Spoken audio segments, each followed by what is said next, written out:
प्रत्येक ठिकाणी जिथे जाणार नाही त्या गावाचा उल्लेख करून केली त्यांनी आणि तासगावची तुम्हाला लगेच आली 2 मिनिटाची आहे तुम्हाला ऐकवतो मग तेही विद्या म्हणतील की ही खोटी आहे फेक आहे तर ती त्यांच्या फोटोसही हे व्हिडिओ झालाय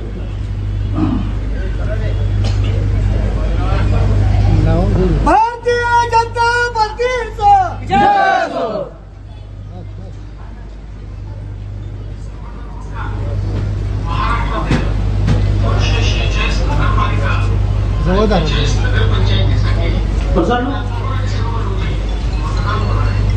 आपल्या नगरपालिका क्षेत्रातून नगराध्यक्ष पदासाठी भाजपाच्या उमेदवार सौभाग्यवती विद्या चौहान धाबुगडे रिंगणात आहे. त्यांना आणि त्यांच्यासोबत बहुमताने विजयी करावे असे आवाहन मी आपल्याला करतो. आपल्याला माहितीच आहे भाजप म्हणजे कमळ आणि कमळाचं चिन्ह म्हणजे विकासाची गुरुकिल्ली. कमळाचं चिन्ह म्हणजे घड्याळ चिन्ह नाही. भारताने शहर विकासाचे एक मोठे स्वप्न पाहिले आणि त्या दिशेने वाटचाल सुरू केली. अमृतसारख्या अभियानातून आज अनेक शहरांचे चित्र झपाट्याने पडलं आहे. ऐकूया त्या मागे ना सरकारच्या माध्यमातून सुद्धा पाणी पुरवठा असेल, इमारती असतील, भुयारी गटारी योजना असतील, रस्ते असतील, वेगवेगळ्या प्रकारच्या संधी असतील हे तयार करण्याचं काम आपण करतोय. मोदीजींनी सांगितलं प्रत्येक शहर हे स्वयंपूर्ण असलं पाहिजे. अन्न वस्त्र निवारा शिक्षण रोजगार याच्यासोबतच उद्यानं तिथे असली पाहिजे. सगळ्या प्रकारची वाचनालय त्या ठिकाणी असली पाहिजे. सगळे रस्ते त्या ठिकाणी असले पाहिजे. भुयारी गटारी योजना त्या ठिकाणी असली पाहिजे. स्वच्छ पिण्याचं पाणी प्रत्येक घरामध्ये उपलब्ध व्हायला पाहिजे आणि पर्यावरणाचं संतुलन देखील आपण राखलं पाहिजे. कधी नव्हे इतकी प्रचंड विकास कामे आज अनेक शहरांमध्ये आपल्याला होताना दिसत आहे. विकासाचा परिस्पर्श झाला नाही अशी एकही नगरपालिका आपल्याला सांगत नाही. मात्र आम्ही कितीही निधी दिला तरी तो निधी वापरणारी योग्य लोक असले पाहिजे. पारदर्शी पद्धतीनं निधी हा खर्च झाला पाहिजे. समाजाकरता आणि जनतेकरता आपण ज्या व्यवस्था करतो त्या त्यांच्यापर्यंत पोहोचल्या पाहिजे आणि म्हणूनच त्यांच्या हाती आपण आपल्याला आश्वस्त करू इच्छितो. नगरपालिकेची सत्ता भाजपाच्या हाती द्या. मी या नगरपालिकेच्या पाठीशी खंबीरपणे उभा आहे आणि त्यासोबत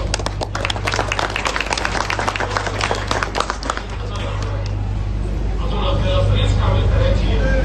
यासाठी आपली साथ आम्हाला हवी आहे. विधानसभा निवडणुकीत हे भरभरून यश तुम्ही दिलं तसेच यश या नगरपालिका नगरपंचायत निवडणुकीतही द्यावे आणि विकासाचा लाभ असाच अखंडित धावत राहावा अशा प्रकारची आपल्याला हात जोडून मागणी करते आहे. लक्षात ठेवा 2 डिसेंबरला मोठ्या संख्येने बाहेर पडा, विक्रमी मतदान करा आणि कमळासमोरील बटन दाबायला विसरू नका. जय हिंद, जय महाराष्ट्र.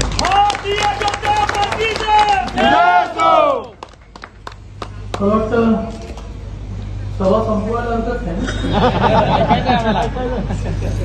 या माझा ऐकूया हे तसं केलं तर मला स्वप्न पुन्हा बोलवणार नाही. मला असं वाटतं की महाराष्ट्राचे मुख्यमंत्री देवेंद्रजी फडणवीस स्वतः तुमच्याशी बोलले आहेत. AI बेस ही क्लिप नाहीये. AI नावाची माझ्या मताबरोबर एक नवीन टेक्नॉलॉजी आली. आपण नाही बोललो तरी आपल्या नावाने कधी टाकतात. लोक म्हणतात की तू असं सुद्धा बोलली तुम्ही नाही बोलली. तर ती टेक्नॉलॉजी आहे. ती टेक्नॉलॉजी नाही आहे. तर प्रत्यक्ष माननीय मुख्यमंत्री महोदय येऊ शकत नसल्यामुळे तुमच्याशी बोलले आणि त्यांनी या ठिकाणी विद्येने जो दावा केला तो दावा खोटा ठरवला. अशा प्रकारच्या खोटारडेपणाने राजकारण चालत नाही. अशा प्रकारच्या खोटारडेपणाने विकास होत नाही. अरे हिंमत असेल तर आपण काय करणार सांगा. मी सांगणार आहे. या सगळ्यात शेवटी इतकी मोठी घोषणा करणार आहे की ज्याची माझ्या शेजारी बसणाऱ्या उजव्या बाजूच्या शेखर नामदारलाही कल्पना नाही आणि डाव्या बाजूच्या मकरंद देशपांडेने कल्पना नाही की जे सकाळपासून माझ्याबरोबर आहे. खूप मोठी घोषणा करणार आहे. जसं की शेवटपर्यंत 2-3 मिनिटात बोलतो मी. कमी वेळात जास्त बोलतो. काही जण तासभर बोलतात, मग शोधावं लागतं की काय बोलतो. मी कमी वेळात बोलतो, कमी वेळामध्ये जास्त मुद्दे मांडतो. 2-3 मिनिटानंतर मी घोषणा करतो, ती करा ना, चॅलेंज, तासगावच्या विकासाचं आव्हान स्वीकारा. ते मुख्यमंत्री मला असं म्हणाले आणि घड्याळाला त्यांनी मदत करायला सांगितलं, असं खोटं करू नका.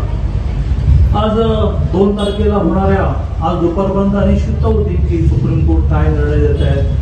ओबीसी इतर मागासवर्गीयांचं आरक्षण हे 50% वर जिथे जिथे गेलं आहे त्या ठिकाणी निवडणूक स्थगित होती की काय, पण सुप्रीम कोर्टाने निर्णय दिला की निवडणुका घ्या आणि आमचा निकाल जेव्हा लागेल त्या निकालामध्ये ज्या नगरपालिकांमध्ये ज्या सीटवर ओबीसी म्हणजे इतर मागासवर्गीयांचं आरक्षण वर झालं असेल त्या निवडणुका रद्द होती. असा निर्णय दिल्यामुळे आता अनिश्चितता संपली. 2 तारखेला निवडणूक होणार आहे, आपल्याला मतदान करायचंय, भारतीय जनता पार्टीला भरघोस मतांनी विजय करायचा. या 2 तारखेला होणाऱ्या तासगाव नगर परिषदेच्या निवडणुकीला जे नगराध्यक्ष डॉक्टर विद्यासागर चव्हाण भाबुगडे त्या नगराध्यक्ष पदासाठी उमेदवार आहेत, ते सुशिक्षित आहेत, अतिशय मुद्देसूद भाषण त्यांनी केलं. असं कळतं की समोरच्या उमेदवाराला 2 मिनिटं बोलता येत नाही, पण ते म्हणतात तेव्हा बोलण्यात काय करण्यात आहे ना, आम्ही करतो काय बघा. तर बोलण्यामध्ये बरंच काही असतं ना, त्यातून तुम्ही लोकांना विश्वास देता. अशा अतिशय सुशिक्षित विद्यासागर चव्हाण भाबुगडे या नगराध्यक्षासाठी उभे आहेत. त्याबरोबरीने एकूण 12 प्रभागामध्ये 24 जण उभे आहेत. त्या सगळ्यांना विजयी करा असं सांगायला मिळालं. आता आमच्या गावामधली काही शिक्षण न झालेली आमची म्हातारी आधी सुद्धा त्यामध्ये ती सुशिक्षित नसली तरी ती सज्ञान आहे, तिला लोकशाही कळते, तिला राजकारण कळतं. तिला मी म्हटलं की आजी मामाला भाजपला मतदान करा. ती म्हणे कळलं नाही, तू माझा नातू आहेस, मी 2 वेळेचं तुला जेवण फुकट झालंय, पण मतदान का करा ते सांग. आणि ती सुद्धा मतदान का करा हे सांगितल्याशिवाय, मतदान का करा हे पटल्याशिवाय मतदान करणार नाही ना. पण संपूर्ण देशभर मोदीजींनी अशी एक किमया केली की अगदी आदिवासी पाड्यातल्या त्या 82 वर्ष 88 वर्ष आदिवासी वाटतं मोदी है तो मुमकिन है, मोदी असलं तर सगळं शक्य आहे असा विश्वास संपूर्ण देशामध्ये निर्माण झाल्यामुळेच तुम्हाला खरं म्हणजे तुम्ही मतदान भाजपला का असं सांगावं लागणार नाही. आता बिहारमध्ये 202 जागा विजयी झाल्या, 124ला मुख्यमंत्री असतो, मग दिल्ली 202 जागा विजयी झाल्या. बिहारमध्ये जातीचं राजकारण चालतं, बिहारमध्ये धर्माचं राजकारण चालतं, बिहारमध्ये आर्थिक स्थितीचं राजकारण चालतं, गरीब श्रीमंत, त्या सगळ्याची उभा जनता आली. मोदीच त्या देशाचं कल्याण करतो. 2014 साली लोकसभा निवडणूक झाली. त्या निवडणुकीच्या वेळेला भारतीय जनता पार्टीने निर्णय केला की आमचा पंतप्रधान पदाचा उमेदवार नरेंद्र मोदी. नरेंद्र मोदी त्याच्या आधी 15 वर्ष गुजरातचे होते. 15 वर्ष एकदा हरले ना, आयुष्यात पाहतच पाहिजे. 15 वर्ष गुजरातचे मुख्यमंत्री, आता 11 वर्ष देशाचे पंतप्रधान, मला माहितीच नाही. तर त्या 15 वर्ष अतिशय यशस्वीपणे गुजरातचे मुख्यमंत्री राहिलेल्या मोदींना भारतीय जनता पार्टीने पंतप्रधान पदाचा उमेदवार घोषित केलं. मोदी बाहेर पडले, संपूर्ण देश फिरले आणि तुम्हाला सगळ्यांना तिने आवाहन केले की मला एक मत द्या, माझी भारतीय जनता पार्टी केंद्रामध्ये सत्तेत आला, मी या देशाचा चेहरा मुळात तुम्हाला बदलून दाखवेन. आणि आज मोदींनी ते केलं. 2014ला मोदीजी ज्यावेळेला पंतप्रधान झाले त्यावेळेला हा देश आर्थिकदृष्ट्या 11व्या नंबरवर होता, आज 4थ्या नंबरवर आला. 2030 साली जपानला मागे टाकून आपण 3ऱ्या नंबरवर येणार. माझ्या आकडे सांगत नाहीये, हे सगळे जागतिक आकडे सांगतोय की 14ला आपण 11व्या नंबरवर होतो. ज्यांनी 150 वर्ष आपल्या देशावर राज्य केलं त्या ब्रिटिशांनाही मागे ढकललं, काल परवाकडे जर्मनीला मागे ढकललं, 2030ला जपानला मागे ढकलणार आणि 2030ला आपण 3ऱ्या नंबरवर येणार. फक्त 2च राहिले पुढे, एक राहिलं चायना आणि दुसरं राहिलं अमेरिका. मोदीजी म्हणाले की मला काही नाही आहे, कारण हे आव्हान सोपं नाही आहे. 2047ला देशाच्या स्वातंत्र्याला 100 वर्ष पूर्ण होती, तोपर्यंत मला देश क्रमांक 1 वर आहे. असा 11व्या नंबरचा देश 4थ्या नंबरवर आणणारा, 30ला 3ऱ्या नंबरवर येणाऱ्या 47 ला 1 नंबर मिळाला. भारतीय जनता पार्टीला मोदींना मतदान करूया तर तुम्हाला 5,000 रुपये मताला देतो, 10,000 रुपये मताला देतो असं म्हणणाऱ्या, ज्यांच्या हातामध्ये खडकू नाही विकासासाठी, खडकू विकासासाठी नाही, मी ते सांगतो तुम्हाला व्यवस्थित समजावं, त्यांना मतदान करूया. मला एक सांगा की आता हे मोदींचं सरकार अजून एक 3 वर्ष 29 पर्यंत चालणार आहे का मध्येच पडणार आहे? काय कोणाला वाटत पडणार आहे? कोणाला हात पडणार आहे? थोडं हात वर करा, वरती या, माईक बोलून सांगा कसं पडणार? नाही पडणार. महाराष्ट्रातील सरकार अजून 4 वर्ष पडणार आहे असं कोणाला वाटतंय? नाही पडणार. म्हणजे पुढची 3 वर्ष केंद्रामध्ये आणि पुढची 4 वर्ष महाराष्ट्रामध्ये विकासासाठी निधी कोण देणार? मोदीजी देणार आणि देवेंद्रजी देणार. त्यांनी त्यांच्या क्लिप मध्ये म्हटल्याप्रमाणे लोकशाहीमध्ये तासगावला देणार नाही कारण आमच्या लोक निवडून आलेले, असं नाही करता येत. पण तो निधी दिल्यानंतर त्याची अंमलबजावणी तुम्हाला करता येणार आहे का? सरकार तुमच्या हाताशी नसताना तुम्ही पुढे जाणार का? मग तुम्ही कशाच्या आधारे गल्ल्या गल्ल्यामध्ये फिरून असं सांगताय की आम्ही रस्ते करणार आहोत, आम्ही गटर करणार आहोत? तासगावचा कराच्या माध्यमातून, घरफळ्याच्या माध्यमातून जो निधी गोळा होईल त्याला स्वनिधी म्हणतात, तो तुम्ही खर्च करू शकाल.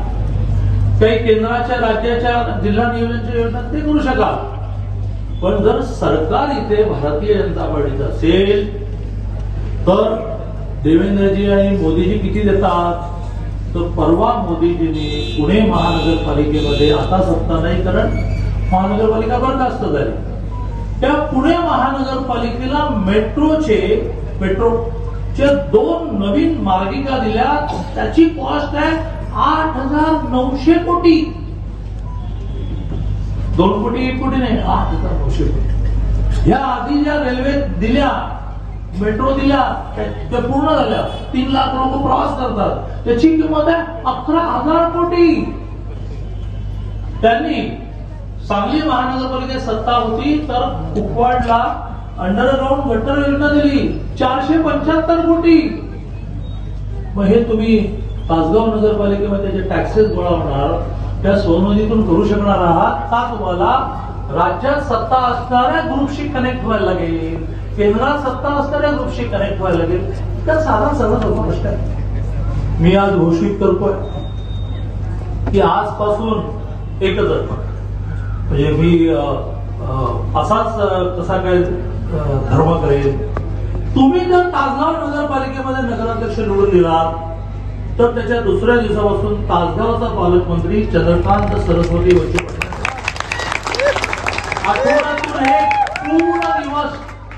आठवड्यातून एक पूर्ण दिवस 2 दिवस मी सांगलेला आहे, तो 3 दिवस येईल. आठवड्यातून एक पूर्ण दिवस तुम्ही थकेपर्यंत, बाबा आमचे प्रश्न संपले होते, हे जाऊन वा तुझी दरवेळेस जेवणाची 4ची व्यवस्था करत, तुम्ही थकेपर्यंत निवडून दिलं पाहिजे. तुम्ही निवडून देणार कोणाला तरी 5,000 रुपये मताला देणार आहे, तुम्ही घेऊन करू काय? म्हणजे मी तुम्हाला धमकी पण देत नाही आणि मी तुम्हाला आकर्षण पण दाखवतो.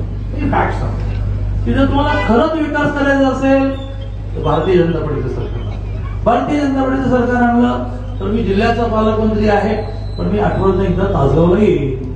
तिथल्या रस्त्यांच्या पैशाचं काय करायचं, गटरच्या पैशाचं काय करायचं, स्वच्छ पिण्याचं पाणी कसं मिळेल, कचऱ्याची निर्गत करणारी यंत्रणा 200-300 कोटीची कशी आणता येईल. सांडपाणी 100 लिटर वापरलं त्यातलं 80 लिटर पुन्हा वापरते. आपण पिण्याचं पाणी घरचा वापरतो, मग ते 100 लिटर पाणी 80 लिटर पुन्हा वापरायचं असेल तर त्याला 200-300 कोटी रुपयाची STP लागते. ती कशी आणता येईल, कुठून आणता येईल? देवेंद्रजींच्या मागे लागेल ना. मी महाराष्ट्राचा सिनियर मिनिस्टर आहे, माझं एक स्थान आहे. रात्री बेरात्री मी देवेंद्रजींना फोन केलो होतो, ते माझं उचलतात फोन आणि त्यांना म्हटलं हे करा तर करतात. आता ते सांगलीचं एअरपोर्ट किती दिवस अडकलं, ती पालकमंत्री झालो. मी देवेंद्रजींना म्हटलं की सांगलीला एअरपोर्ट झालं, सांगलीचा विकास कसा होणार झालं.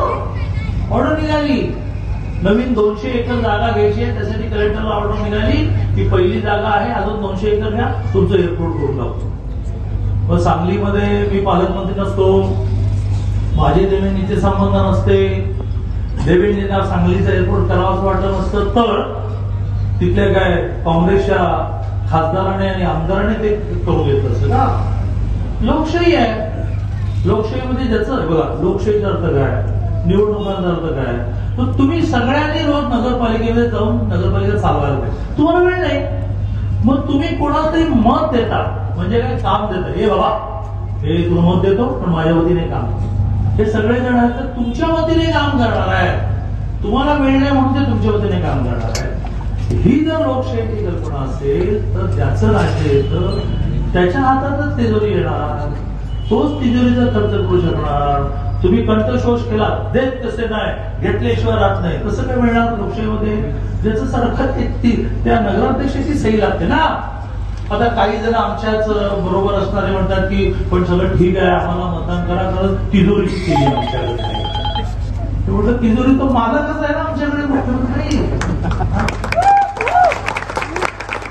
माझ्या आयाला कळलं का की काही जण काय म्हणतात की ह्या राज्याचे अर्थमंत्री आमचे आहेत, त्यांच्या हातात तिजोरी आहे, तिजोरीची किल्ली आमच्याकडे आहे, तर ते तिजोरीचं मालकच मुख्यमंत्री येतो आमच्याकडे आहे. त्यामुळे विकास करण्यासाठी दिल्लीत एक सत्ता, राज्यात एक सत्ता आणि तासगावमध्ये सुद्धा ती सत्ता असावी लागेल, विकास होईल. माझं एक वैशिष्ट्य ते सांगून माझं पुढं करणार, ते वैशिष्ट्याचा पण तुम्हाला उपयोग करून घेता येईल की जर तुम्ही नगराध्यक्ष होऊन गेला. माझं वैशिष्ट्य असं आहे की मी सिनियर मिनिस्टर आहे. 14 ते 19 माझ्याकडे 8 खाती होती. आताही माझ्याकडे उच्च तंत्र शिक्षण आहे, संसदीय कामकाज आहे, सांगलीचा पालकमंत्री आहे, सगळं आहे. तरी मी केवळ सरकारी पैशावर लोकांच्या विकासाच्या योजना राबवतो. मी CSR म्हणजे पूर्वी आपण म्हणतो वर्गण्या, झोळी पोचवून वर्गण्या गोळा करतो. किंवा मला ना तासगावमध्ये एक योग केंद्र महिलांसाठी सुरू करायचं आहे. त्याला रोज मी त्यांना नाचणीचा लाडू देणार आहे आणि ती शिक्षिका येणार ना माझ्या तायांना योग शिकवायला 10,000, मला सगळं 40-50 रुपये लागतील. तर ते देण्यासाठी मी देतो, कधी मागितले मी देतो असं म्हणणारे माझ्या आजूबाजूला हजारो लोक आहेत. आणि त्यामुळे मी लोकवर्गणीतून खूप कामं करतो. त्यातली 2-3 कामं पुण्यामध्ये, कोल्हापूरमध्ये, सोलापूरमध्ये करतोय ती सांगतो. ती पण मी इथे करेन. नगराध्यक्ष निवडून द्या, तर नगराध्यक्ष निवडून दिलं तर मी पालकमंत्री झालो ना तासगावचा. मला पुण्याचे करतो, कोल्हापूरमध्ये करायला लागतो. पुण्यामध्ये आम्ही प्रचंड मोठ्या प्रमाणाची झोपडपट्टी आहे.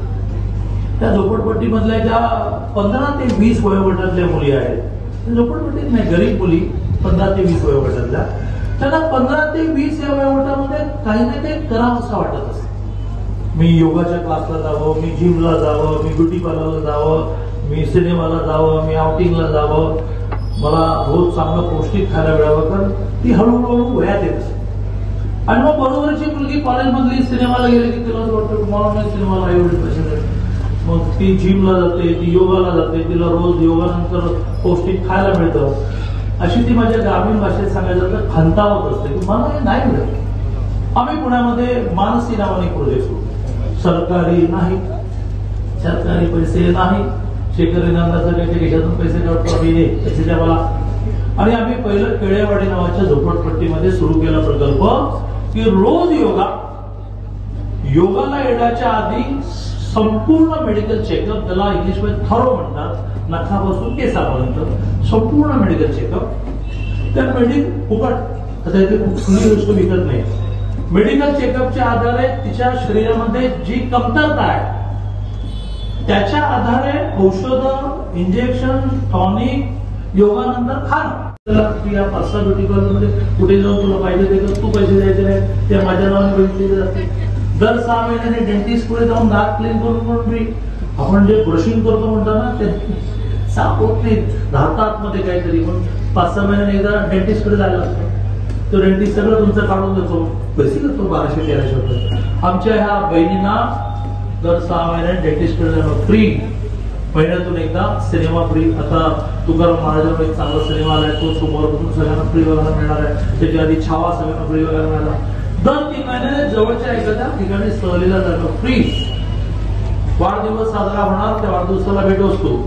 एक केंद्र सुरू केलं, 40 मुली होत्या, आता 43 केंद्र झाली, 2200 मुली आहे. आणि कोणीच पैसे द्यायचे नसतात. तासगावमध्ये सुरू करू, वेगवेगळ्या हॉल्सला भाड्याने घेऊ, पहिली विनंती करू की मी फुकटात करतोय, मला तुमची जागा फुकट द्या, नाही भाडं देऊ. तासगावमध्ये काय भाडं येणार, एका केंद्राने सुरू करू, करता करता करता इथेही 42-43 क्लासेस करू. कोल्हापूरला 103 गरीब वस्त्यामध्ये आमची खेळघर नावाने खेळघर चालतात. खेळघरचा अर्थ काय, तर संध्याकाळच्या वेळेला लहान मुलांचं केंद्र 8वी 9वी 10वीचं अभ्यास करून घेणं, काही खेळ खेळून घेणं, त्यातून बुद्धिमत्ता विकास करून घेणं. 15 वर्ष हे चाललंय. तुम्ही माझ्याबरोबर चला दौलतनगर वगैरे बॉर्डर वस्तीमध्ये झाली आमची.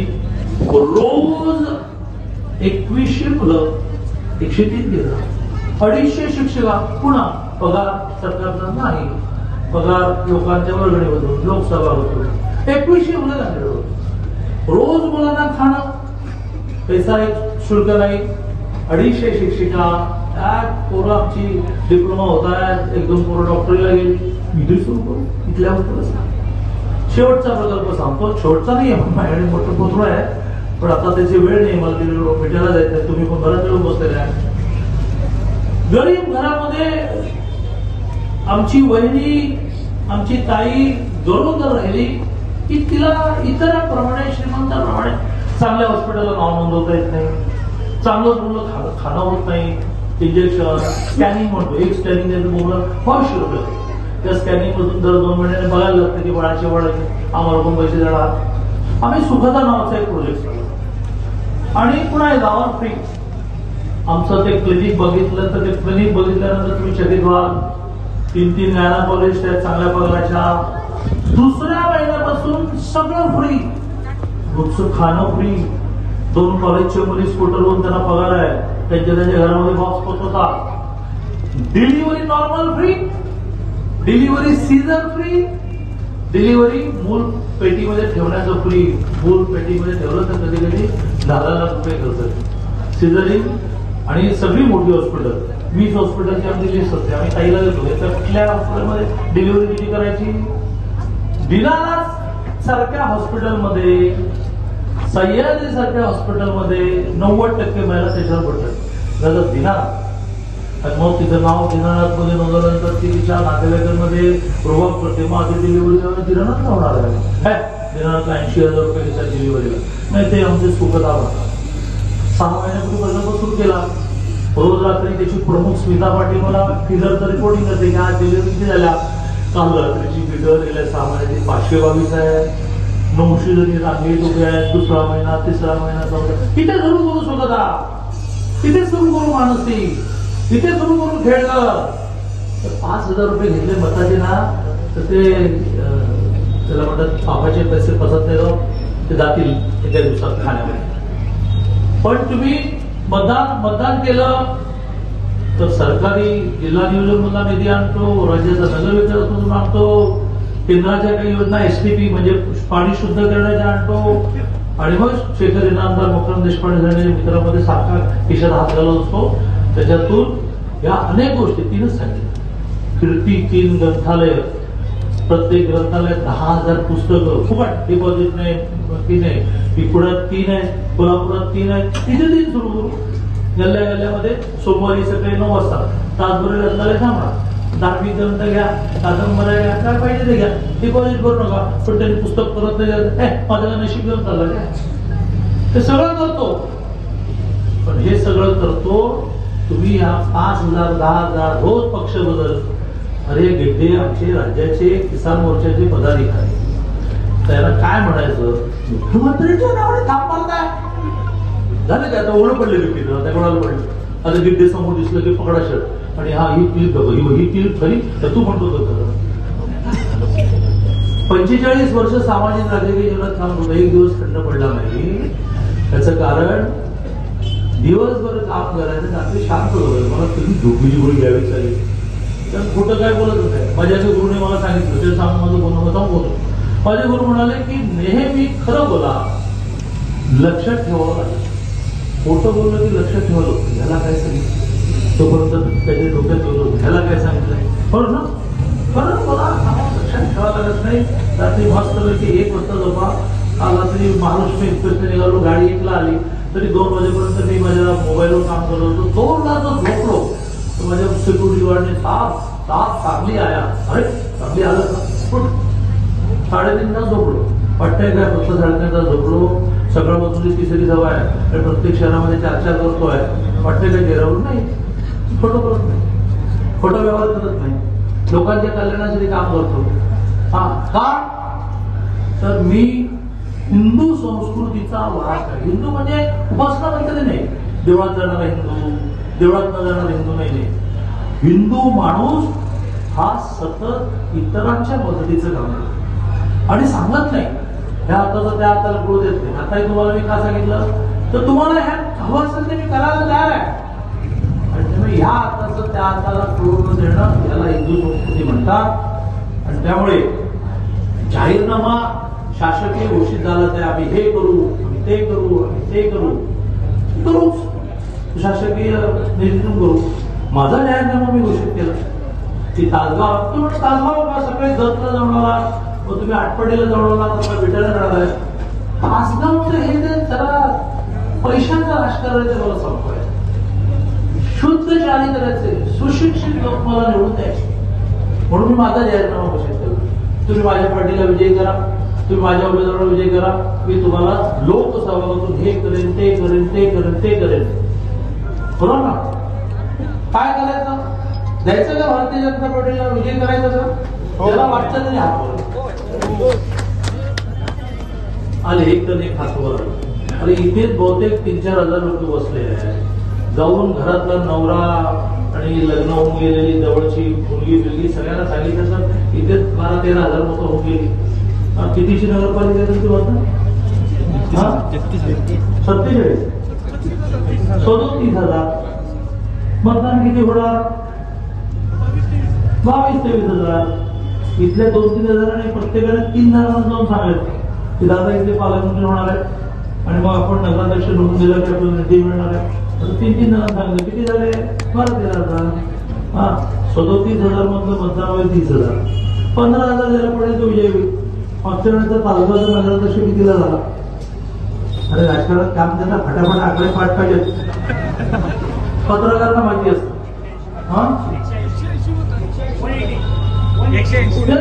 मार्जिन सांगितलं त्याला मतं किती?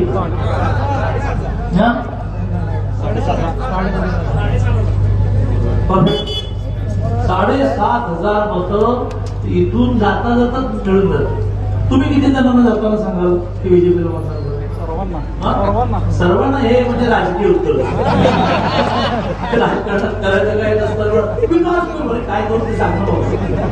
किती जणांना नातेवाईक, मित्र, ओळखीचे, पाळखीचे स्वतःला किती उमेदवाराचा मिस्टर आहे माझ्या प्रमाणात तर सगळ्यांना सांगणार आहे. तुम्ही उमेदवाराचे मिस्टर आहात, आता विजय नाही झाला तर जेवण नाही मिळणार. तुम्ही उमेदवाराचे मिस्टर आहात नाही ना? तुम्ही इथून घरी जाईपर्यंत किती जणांना सांगणार आणि किती जण ऐकणार? राजकारण सर्वांना 10 जणांना सांगणार, 20 जणांना सांगणार, 30 जणांना सांगणार. पक्का राजकारण. माझ्या ताया खऱ्या. हा समाज जो नीट होईल तो तायांवर नीट होईल. त्यांना बिचारीला मुख्यमंत्री माझी लाडकी म्हणजे 1500 मिळाले की ती तिच्या नवऱ्यासारखं धाब्यावर जेव्हा जाणार नाही. ती घरी येता येता येता येता पोरगं असं म्हणालं होतं की मला एक वही आण, ती वही एकदा घेणार. नवरा जो तिला काहीच देत नाही तो असं म्हणाला होता की पेन माझं ठरवतो, पेन घेणार. बरोबर आहे की तयार? त्या जाणार धाब्यावर खायला सरळ घरी. नवऱ्याने 100 रुपये उसने मागितले की माझ्या वहिनीची पावलं ताट होते. नवऱ्याने 100 रुपये उसने मागितले, ते दिल्यानंतर तो खुश झाला की 8 दिवस जेवण नाही मिळालं जातं.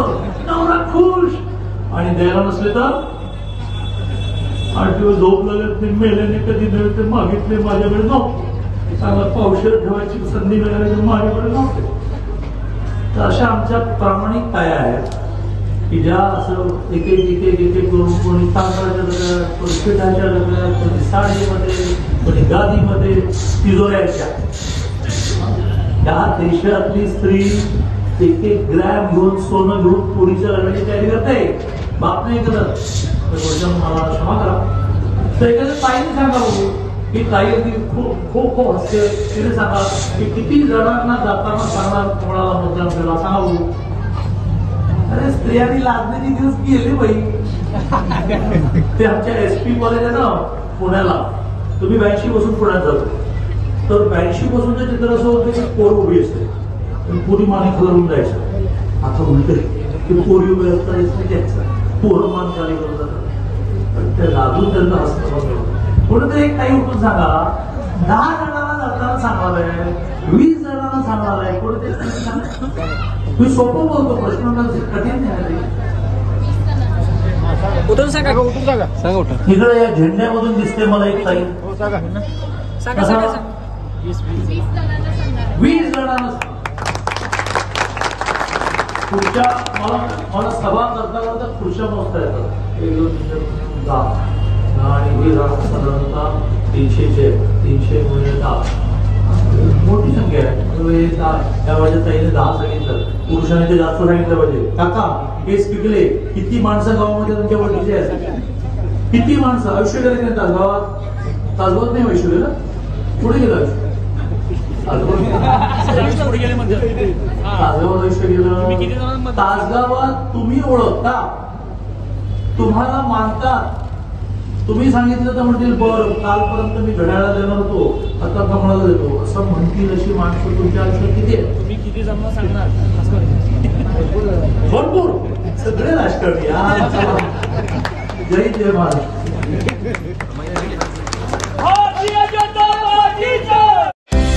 महाराष्ट्रातील प्रत्येक जिल्हा आणि तालुका अपडेट बातम्या पाहण्यासाठी Maharashtra Marathi news channel subscribe करा आणि बेल आयकॉन बटन दाबा. महाराष्ट्र मराठी न्यूज अपडेट रहा.